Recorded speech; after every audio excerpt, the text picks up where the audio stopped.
Suspense.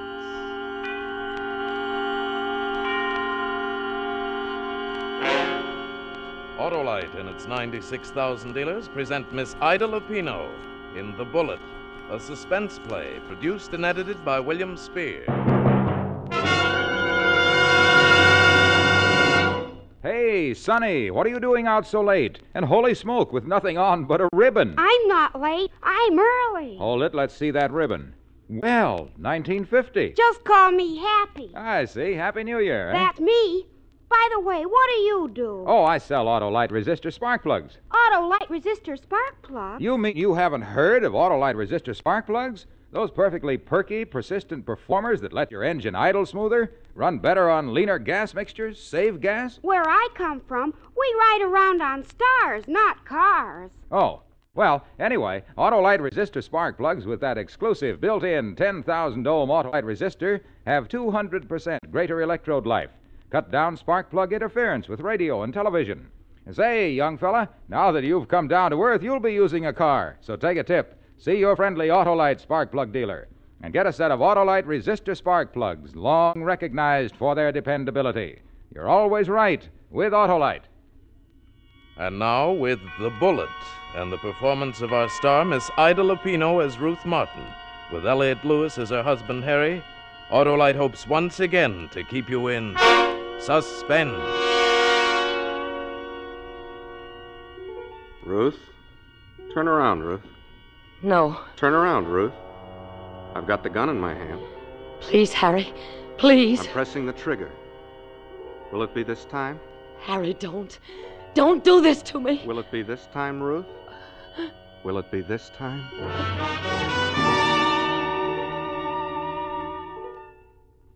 Yes, Harry. Yes, this time. This time I'd die, and it was like drowning. Going down for the last time. Everything flooding through my mind. How step by step we'd come to this point. Neither one of us wanting to. From the day Harry came back from prison, meeting me in the station. Pale, haggard, in a suit 2 sizes too big, nothing left but his stupid pride. And me. Well, I suppose I was quite a shock to Harry. He looked at me so strangely all the way as we walked back to the parking lot for the car. What'd you do to yourself? You're so changed. For the better, I hope. Just changed. Now, is that being gallant? Gallant. When I came out of the kitchen to take over the business, Harry, while you were away, I had to change from my apron. Had to dye your hair, too. Had to become a real glamour girl, huh? And that dress, is that one of ours? How's the business going? You hardly mentioned it in your letters. Holding its own? Better than that. Just about tripled our volume since you went away. Well, here we are. What? The car. Here's the car. This chromium wonder? Sure, it's yours. Here's the key. Go on. We can afford it. Little lady really took over. Where's the starter? Right there. Oh, Harry, somebody had to take over when you went away. After all, dress styles are changing all the time. Don't have a chip on your shoulder. Well, another thing, what's this when you went away routine? Like maybe I went to China. I took a chance in my business and I lost, so they dumped me into the hoosegow for 3 years. I'm not ashamed of it, so don't you? You're going the wrong way, Harry. Well, I guess I know the way to my own house. But we live in a new house. Something really special. What goes on here? What's wrong with you? I did the best I could to keep things going. There's nothing to be jealous of. Jealous? Oh, Harry, why are we fighting? Oh, yeah, that's right. We got nothing to fight about. I'm back in the business, and you can go back to taking care of the house, cooking. No, Keeping things looking nice. No, Harry, Letting your hair get back to the color it used to be. I can't do it. Well, we'll see, baby. Look, I don't want to be the boss, Thanks. but I can be of help to you. Sure, have a nice hot dinner waiting for me when I come home from work. We can afford a cook for that now. Cook? You're all the cook we need. Harry, I'm not the same anymore. I just can't sit home and wait for you to come and tell me what the world's all about. Then you're going to have to learn, baby. You're just going to have to learn.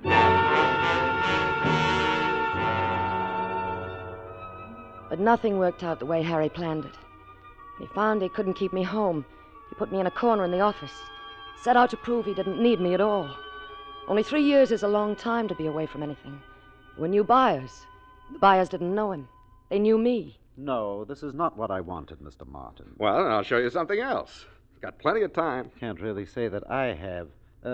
Didn't I see Mrs. Martin in your office when I came in today? Well, she's just getting things in order before she retires back to the kitchen. She always knows exactly what I want. Could you send for her, please? But I'm sure I can show Would you mind? No, I wouldn't mind. One blow after another at his stupid pride. Most of the workers had never known Harry. They were used to taking their orders from me. But he had to show them he was still the big shot. Stop that machine. Huh? Oh, yes, sir. I want these coats cut with a flare 3 inches longer. Oh, but Mrs. Martin Don't worked tell it me all what out. Mrs. Martin worked out. That sign out on the front window says Harry Martin. Oh, yes, sir, but... But nothing. Cut it the way I told you. But these new machines Mrs. Martin installed, they don't operate like that. What? That's why we changed over. I see. So, shall I do it like Mrs. Martin said, sir? Yeah, just like Mrs. Martin said.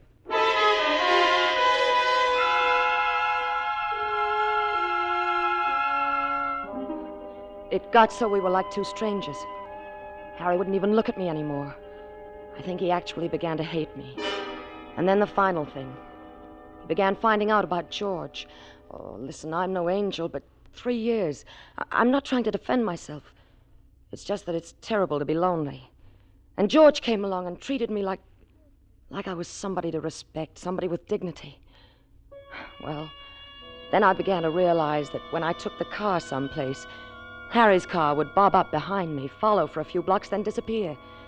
I'd be shopping in a store. Suddenly, Harry's face would begin to weave in and out of the crowd, then disappear. Or coming into the office one day and finding Harry had put an extension on my phone. I was being stifled. I couldn't breathe anymore. I didn't dare see George anymore. I hardly dared phone him. So it's like prohibition of any kind. It began to be important. George had never really meant very much to me, but now I started thinking he was the only thing I had to hang on to. And Harry, always playing little jokes, setting his little traps. Like the morning he left for the office early. Some business to take care of. And hearing his car back out of the garage, move down the street, thinking I was free for a few minutes. Free to call George after all these days.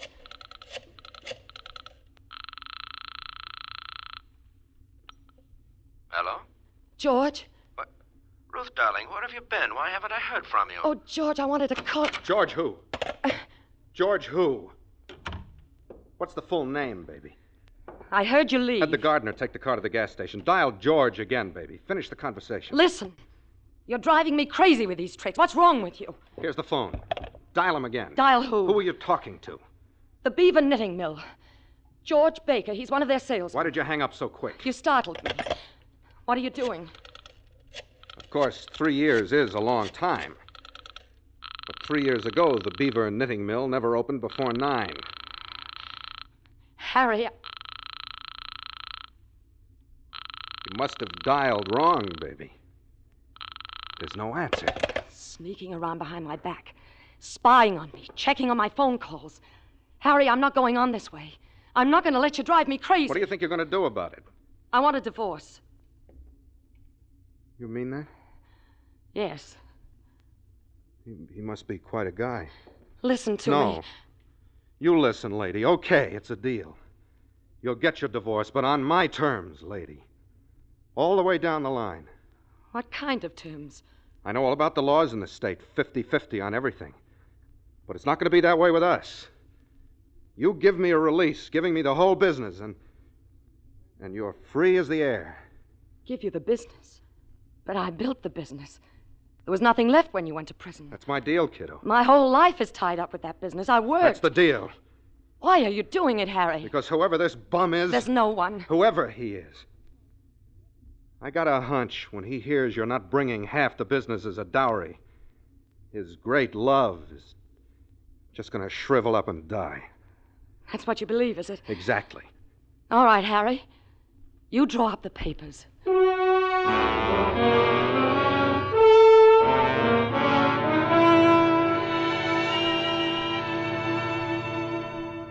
Ruth, I just don't know what to say. But to be free to be with you, darling. Oh, what kind of freedom is it when you have to grub for a buck? That kind of freedom you can feed to the pigeons. George, don't talk like that. We're not a couple of 19-year-old kids running off on a motorcycle. If you give up your business, how are we supposed to live? That's the only way he'll let me go. Then don't go. He was right. What he said about you was right. If he said I didn't care for you very, very much, then he was wrong. But if he said I like it nice with enough money coming in to make it comfy, and Howie was right. Shut up! What was that for? Because I'm honest with you? Aren't you even going to say goodbye? You know, I can't say goodbye. Not now. I can't be alone. I've got to have somebody. Well, it isn't me, baby. Never was. Oh, baby. Will I see you tonight? No, Will you call me? I feel, I don't know, lost. I'll be at the office tonight. I'll be there alone, waiting for your call. George, will you call me? All right, Ruth. Be there at 10. I'll call you.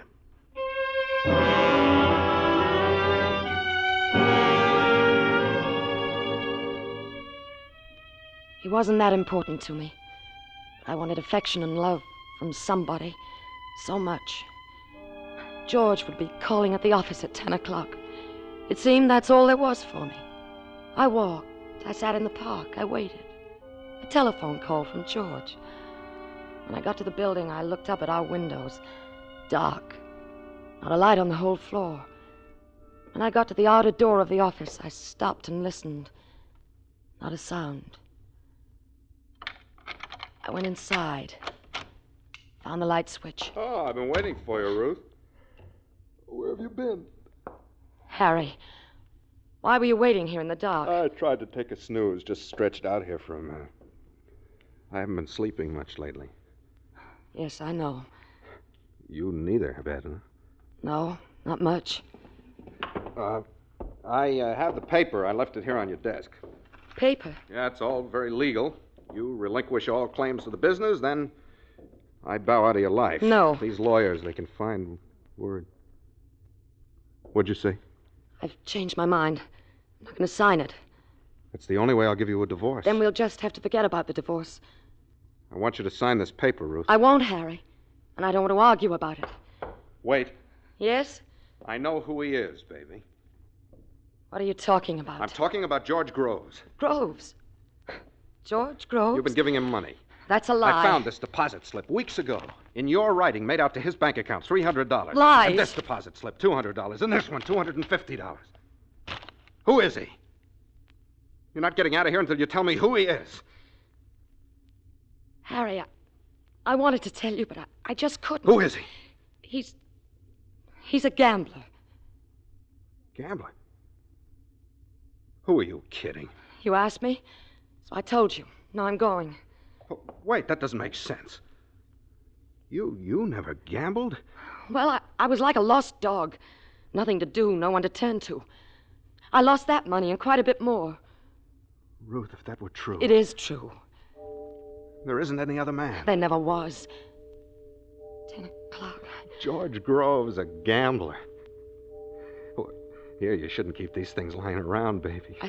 I've got to go, Harry. To Ruth. Since I got off that train a month ago, I've been acting like I don't know what. You think we've got any chance to start all over again? Right from the beginning, baby.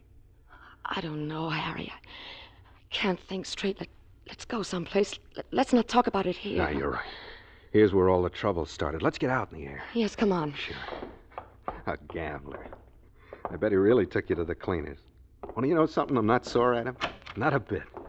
Oh, wait. Let me turn out the light. Well, hurry. Okay. Now let's get... Ah, your phone. I don't understand. Who'll be calling at this hour? Nobody. Must be a wrong number. Come on. Well, what do you mean, come on? At least answer it. Oh, never mind. I'll take it. No, What? Well, it's on my line. Then you answer it. Why are you going to your extension? Answer the phone, Ruth. You're starting it all over again. I said answer the phone. Answer the phone. Ruth, answer the phone. You almost had me believing your fairy tale. You almost made it. Harry, listen to me. All I want you to do is sign this release and clear out. No. You heard what I said, Ruth? I'll never sign it. Okay. It's one last trick, baby. Look what I got in this drawer. I asked you to look. Harry, Put away that gun. I want you to get a good look at it. It's called a war souvenir. Only if you don't sign this release, you know what, baby?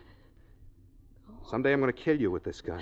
No. Someday no. I'm going to say to you, Ruthie, I'll give you 3 seconds to sign this release. 1, Harry. 2, Don't, Harry. 3. No. What's the matter, Ruth?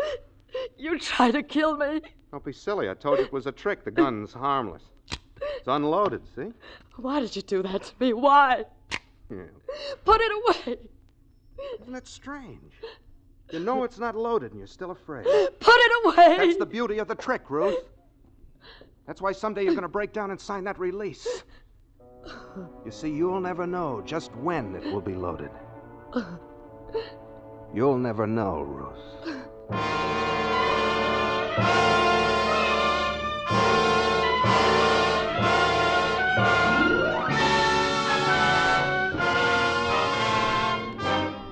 Autolite is bringing you The Bullet, starring Ida Lupino with Elliott Lewis in radio's outstanding theater of thrills, Suspense.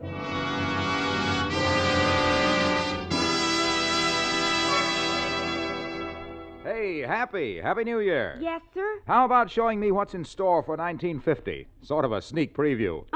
Wouldn't be fair. Oh, look, I only want to see how Autolite resistor spark plugs will make out. You know, millions and millions have been sold to date. Well, I guess I can go that far.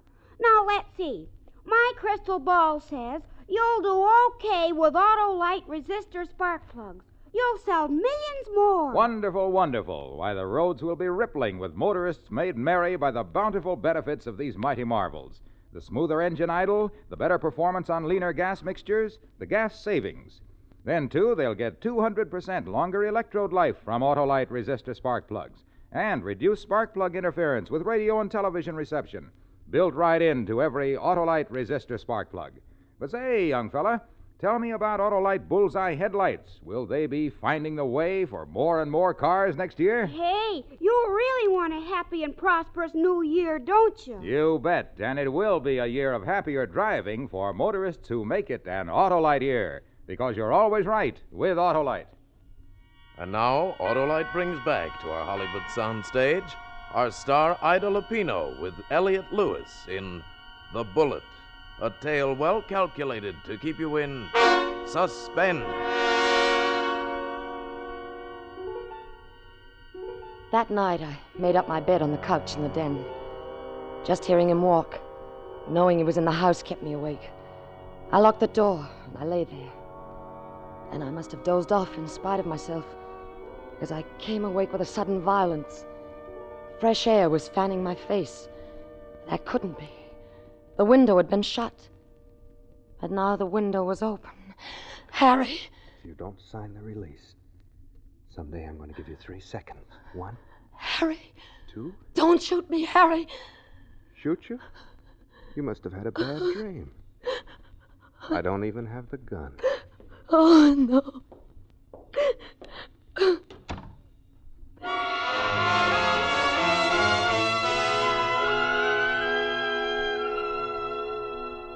Threatening to kill you. Yes, he has a gun.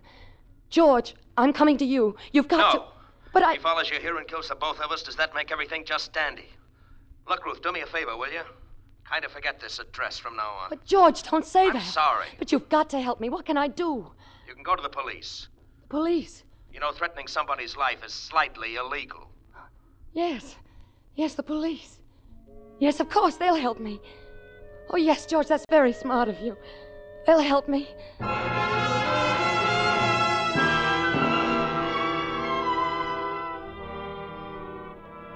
I went to the police, told them what Harry was trying to do. They instructed one of their men to go with me and investigate. When we reached the lobby of the office building, I couldn't go on. I was afraid to face Harry when the policeman would find the gun. What's the matter, Mrs. Martin? Well, I think I better wait down here. You don't need to be afraid. Come on. Please. It's on the 3rd floor, officer. You'll see the name on the reception door the minute you get off the elevator. Please, do you mind? You're really scared, aren't you? All right. I'll be down soon enough.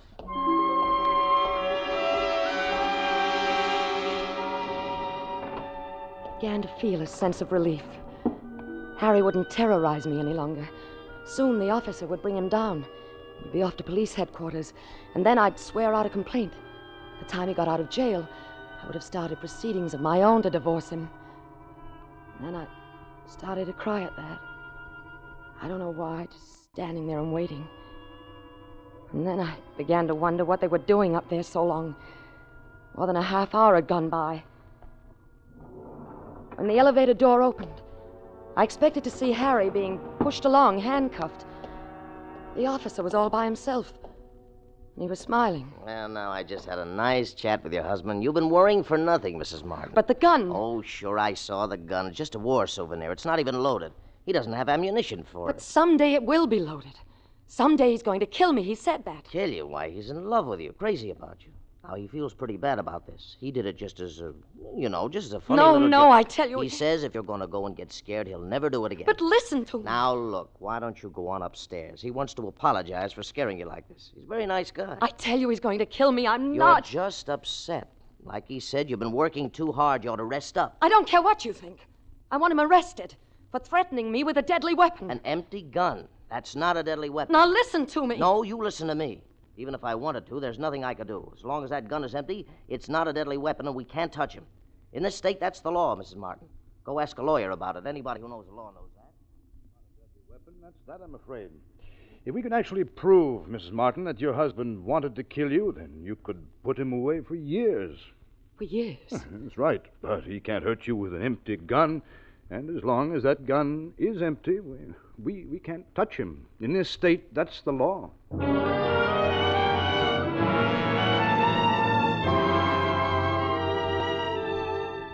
So there was nothing I could do. Nothing. Until there was a bullet in the gun, I could do nothing to it.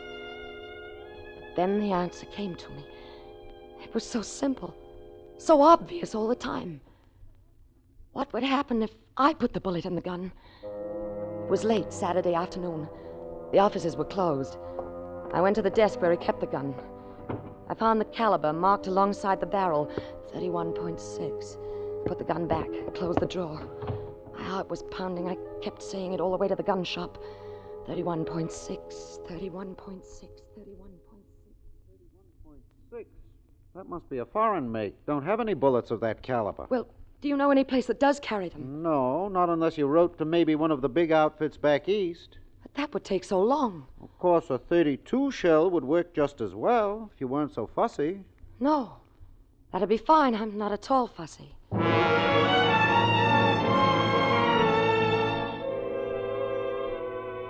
I went back to the office. I took out his gun, broke it open. And I opened my purse, took the bullets out. Years in prison, that's what the lawyer said. Well, it'd serve him right after what he'd made me go through. I forced the bullets inside the gun, then closed it. Now it was a deadly weapon. I put the gun back in the drawer. I went to my desk to call the police. Now they'd see the gun for themselves. Now they'd see Harry planned to kill me. Years in prison, yes, that's what I wanted him to get. Police headquarters. This is Mrs. Martin. My husband has just threatened me with a loaded gun, and I... Just a moment, Mrs. Martin. I'll connect you with Sergeant Lewis. Harry. Calling George, Ruth? You think you're so clever, don't you? No, I'm not very clever. Thought I'd take a ride in the country. Thought it would relax me. Nothing seems to relax me. Everything going to pot around here. I'll be going. Still not interested in this release, huh? I've told you a million times. Yeah. Well, I'll see you later. What's your rush? You're not interested in the release, then maybe you might be interested in this souvenir. Harry. Turn around and look at it, Ruth. It's part of the little trick, you know. No. I said turn around. Oh.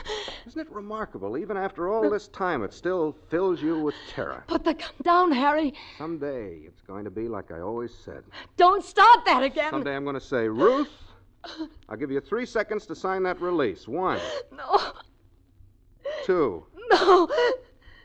3. No, don't shoot. I'll sign it. All right, go on. Put the gun down on the desk. First, sign it, Ruth. Here's the pen. Sign it. All right. There. Now, please put down the gun. Yeah, all right. So, I finally wore you down. Now, I've got the gun. What do you think you're going to do with it? There's something you don't know, Harry, that should interest you very much. This gun isn't empty anymore. Good Lord. No, it's loaded. So that's what you were doing in the sporting goods shop? You followed me everywhere, haven't you? Yeah. I was in love. The gun is loaded, Harry. So give me back the paper. Sorry, Ruth. Not this. Harry, if you don't give me back the release, I'm going to count 3. Just like you, remember? And then I'm going to pull the trigger. Only this time it won't just click. So give me back the paper. All right. 1. I tell you, there are bullets in this gun. I may have it, Ruth. Give me the paper. Give me the gun, Ruth. I mean it, Harry. I'll kill you. Ruth. Ruth. I can't. I can't hurt you anymore. I can't. Here, stop the crying. Ruthie, baby. If you want the guy, you can have him. And your share of the business, too. The whole works if you want it. I never wanted anyone but you, Harry. I must have been crazy, the things I've been doing. Like a crazy dream, like it wasn't really me. Could you ever understand what went on inside me? Could you try to understand? Do you think you could, Ruth? Yes, I could try. Baby. Hey, did you hear what I said? Don't cry. Please, don't cry. Oh, let me, Harry. Please let me.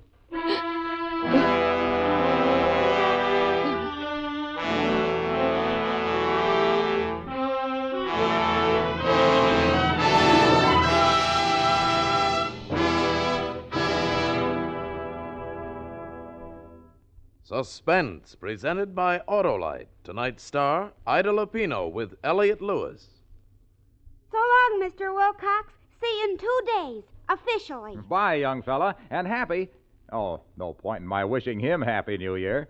But to you folks listening, let me and Autolite's 96,000 dealers extend hearty wishes for a very prosperous 1950. From Autolite, makers of Autolite resistor spark plugs and over 400 other products for cars, trucks, planes, and boats in 28 plants coast to coast. These include complete electrical systems used as original equipment on many makes of America's cars. Batteries, spark plugs, generators, coils, distributors, starting motors, and bullseye sealed beam headlights. All engineered to fit together perfectly, work together perfectly, because they're a perfect team. So don't accept electrical parts supposed to be as good.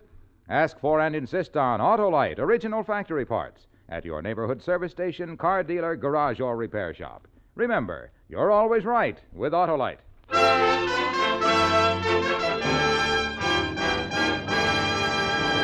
Next Thursday for Suspense, Danny Kaye will be our star. The play is called I Never Met the Dead Man. And it is, as we say, A tale well calculated to keep you in suspense. Tonight's Suspense play was produced and edited by William Spear and directed by Norman MacDonald. Music for Suspense is composed by Lucien Morawek and conducted by Lud Gluskin. The Bullet is an original radio play by Larry Marcus. Ida Lupino appeared through the courtesy of Filmmakers Incorporated, producers of Never Fear, soon to be released. In the coming weeks, you will hear such stars as Robert Taylor, William Powell, and Ozzie and Harriet Nelson. And don't forget, next Thursday, same time, Autolite will present Suspense, starring Danny Kaye. You can buy Autolite resistor or regular spark plugs, Autolite stay-full batteries, Autolite electrical parts at your neighborhood Autolite dealers. Switch to Autolite. Good night. This is CBS, the Columbia Broadcasting System.